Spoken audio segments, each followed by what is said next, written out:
and welcome back to my film and TV channel. You're all staying safe and well. We're going over to Disney today. Yes, a film that's not received wide acclaim, unfortunately, since it's been out. But I thought I'd have a look at it because there's also a new version of it coming out very soon, which I'm very interested in. But a bit more on that later on. Yeah, we're going to look at the remake, or one of the remakes of Disney's own Disney film, Pinocchio. Of course, they've done a few of these over time. This has been the first for a little while that they've brought out. So we're going to look at Pinocchio today. Please, if you are new to the film and TV channel, please push that subscribe button. It'd be great to have you on board. Spread the word.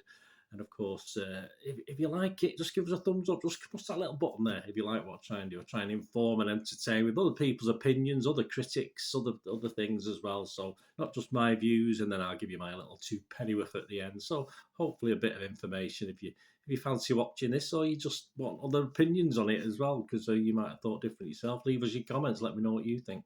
Right, let's get on with this. A musical fantasy film, as you'd expect, directed by Robert Zemeckis, from a screenplay by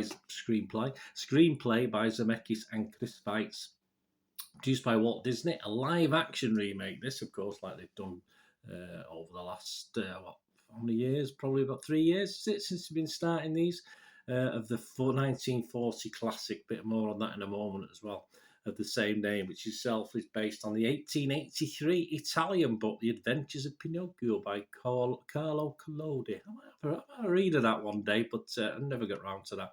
It stars, of course, the main guy who does his best with it, Tom Hanks, Cynthia Erivo, Giuseppe Battistone, Luke Evans, and there's some voices as well for the various characters, Jiminy Cricket, etc.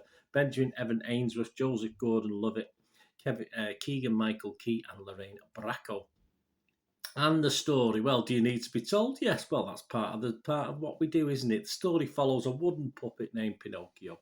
He is actually voiced by Evan Ainsworth, brought to life by a blue fairy. Yeah, I'm not impressed with the blue fairy. Erivo, she scared me. I don't know about being a fairy. After finished crafted by an old Italian woodcarver named Geppetto, of course, played, as you'd expect, by Tom Hanks. While his efforts to become a real boy, he encounters a host of unsavoury characters. He certainly does. Especially that Jiminy Cricket, horrible man. Pinocchio was released back in September, yes. It's been a little while. I've seen it a few times, just never sort of got the urge to watch it for some reason. I don't know why, because as I say, probably because the 1941 still holds special feelings for me. I'm not too sure. Yeah, released on September the 8th on Disney Plus as part of the Disney Plus Day, is it? I don't know. I don't have Disney Plus. I can't afford another subscription channel, so I don't know. But I watched it on another streaming site now. All these scores and reports and comments was at the 22nd of November 2022, 7 p.m. UK time.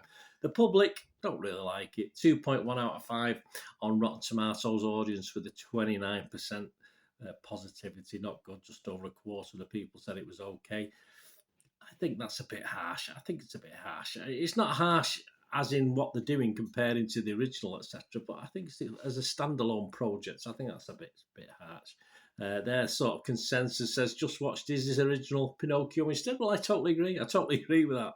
But there are quite a lot of people out there who probably haven't. That's the thing. Internet Movie Database, yeah, not so good either. 5.1 out of 10, so just over halfway. 49% positivity. Not great, and that's based on over 31,500 reviews as well.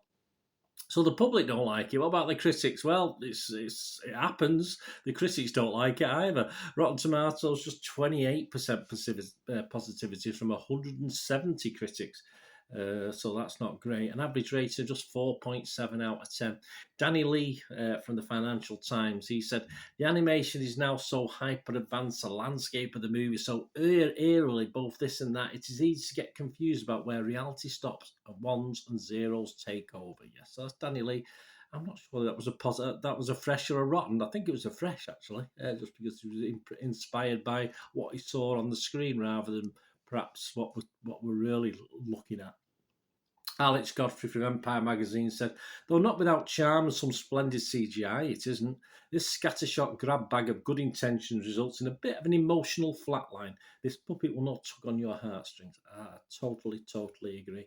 Robbie Collin from the Daily Telegraph in the UK here said, garish, dead-eyed exercise which recreates a 1940 masterpiece largely scene for scene, albeit with a handful of instantly forgettable minor detours. Yeah. Again, true, but a bit harsh, I think, again. And the consensus of the website, visually dazzling, yes, but soulless, possibly. The largely inert Pinocchio reaffirms that you should always let your conscience be your guide away from unnecessary remakes. Right, Metacritic, the other critic site we'll look at, aside the film, an average of 38 out of 100 based on 37 critics. He scored anywhere between 30, all quite low though, but the one guy who gave it 75 out of 100. We'll mention him in a moment. Los Angeles Times, Carlos Aguilera gave it 40 and said Zemeckis' Pinocchio prompts one to wish upon a star that Disney would stop diluting the legacy of its beloved animated features with these soulless knockoffs. Yeah, agree in principle, but hey, it's a new world. It's 83 years later, it's 82 years later to 1940. Why not have another go? Doesn't detract from the original, and we get something a little bit different if you want to watch it. Chicago sometimes is Richard Rupert, give it 75 out of 100. He was a bit more impressed. Every frame of Pinocchio is filled with a rich and lush detail. At times, this almost looks like a 3D film. It did. And the performances, whether live action or voiced, are universally excellent. Absolutely. I totally agree with everything Richard Rupert says there. And Bernard, what about my views? As you say, I'm a bit mixed. I don't want to be too harsh on this, or I could be. I could well be, because I do love the original. A bit more on that in a second again. But yeah, I'm going to give this 6 out of 10. It is watchable. As I say, there's a lot of people out there probably haven't seen the original Pinocchio, and there's nothing wrong with this as a live action thing. It's well done. All right, I'll get into a bit more detail now. I mean, all these remakes that Disney have produced, I think have been a bit of a mixed bag, but they've all got a little something to them. There's always something in them to sort of latch onto, whether it's an actor's voice or an actor or the animation or the way they've done it. I mean, there's always something in them. I think they're okay. I think they are what they are. It is what it is, as we obviously very popular saying now, isn't it? It is what it is, and what went before still out there. You can still watch it. There's no law to say this is now taken over and you can't watch the old one. So I don't understand too much down on this. In fairness, whether Disney make money out of it or not, I don't understand it. As far as entertainment, as far as Joe Public concerned, I'm a bit confused sometimes with the harshness.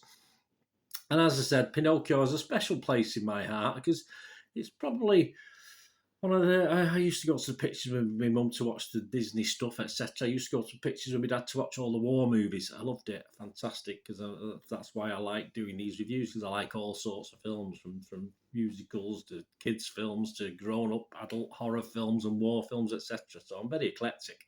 And sadly, sadly for me, Pinocchio is one of those that gives me so many happy memories at a time where perhaps I'm not creating many